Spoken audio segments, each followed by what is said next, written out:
Now that's scary. A game show that pits classic horror fiction against BIPOC history to see, of the two, which one really gives you the chills. I'm your host, Patty Jasak. Today we're welcoming back our colorful and very privileged contestant, Terry Stoppenfinger. Terry, say hello to the people. Hi. For those of you joining for the first time, this is how this works.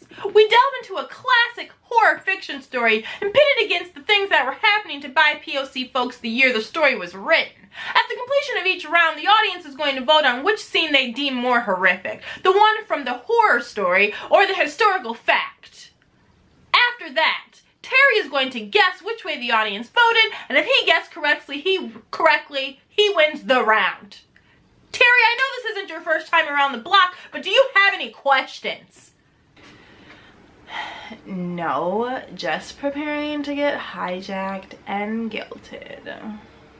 Wonderful! Let's take a minute to say hi to the audience.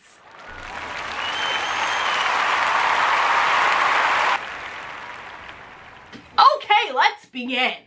Today we're spending time with the 1872 classic Carmilla, written by Joseph Sheridan Le Fanu.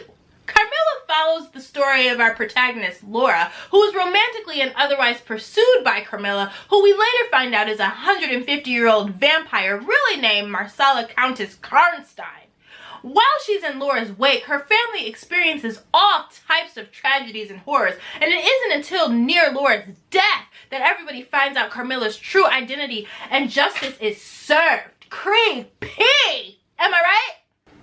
Le Fanu gives us the terrifying slow burn that we all crave, you know?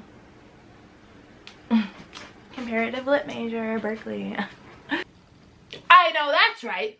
Almost as terrifying as the Louisiana gubernatorial race of 1872.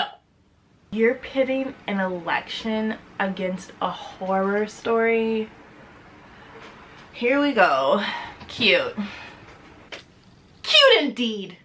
Better known as the Colfax Massacre. And this one's got some hefty backstory, so I am going to utilize some graphics if you all don't mind. Alright, let's get started. 1866. Louisiana has just been taken out of federal occupation following the Civil War. Also that year, the Civil Rights Act of 1866 was passed.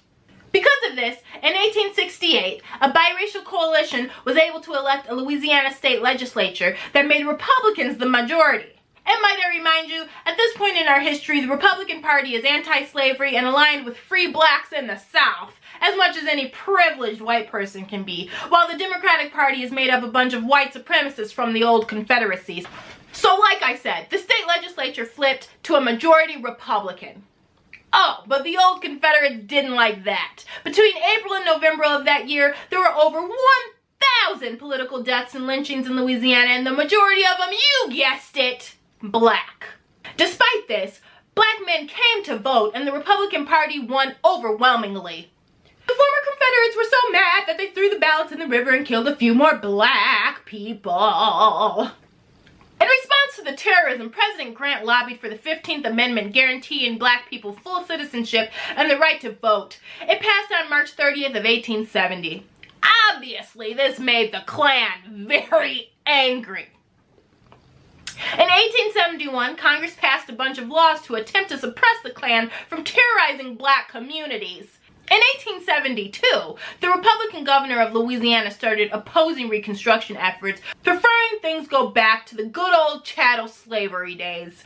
His wavering opened the door for an anti-Reconstruction coalition made up of both Dems and Republicans who conspired to take over the government and put white supremacists into key political roles. As a result, the 1872 gubernatorial race ended with two governments. Cause you know, when white people throw fits, they literally get whatever the fuck they want. And please, do not be mistaken, they threw fits, using paramilitary groups to overwhelm the state militia. They occupied New Orleans for 3 days until federal troops forced them to surrender. In Colfax, black citizens citizens held their ground to defend the Republican government in the courthouse, protecting it from Democrat-allied paramilitary groups. On March 28th of 1873, white supremacists demanded that white citizens reinstate the democratic government by force. I just want my mustache back on. They rolled up with cannons and Klansmen, and even after the black citizens surrendered, they didn't stop until all 200 or so of the black men who were defending the courthouse were murdered. They even took 50 with them and murdered them later that night. Only one survived. It worked. For the next century or so, white supremacists remained in power.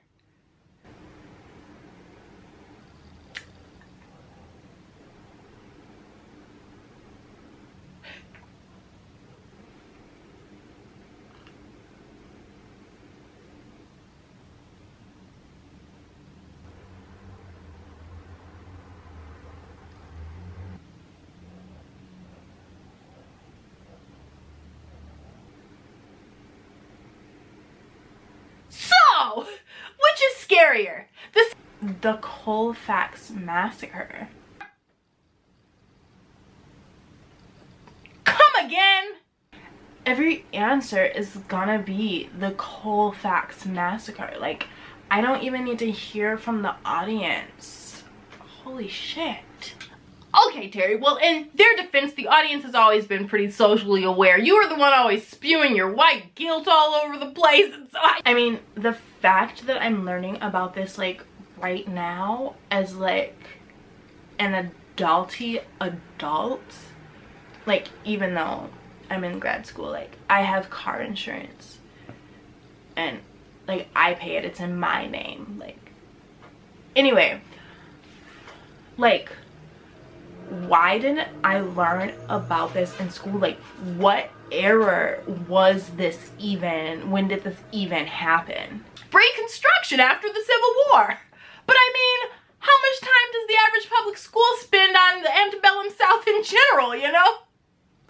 I don't remember. And it's just like, why, you know?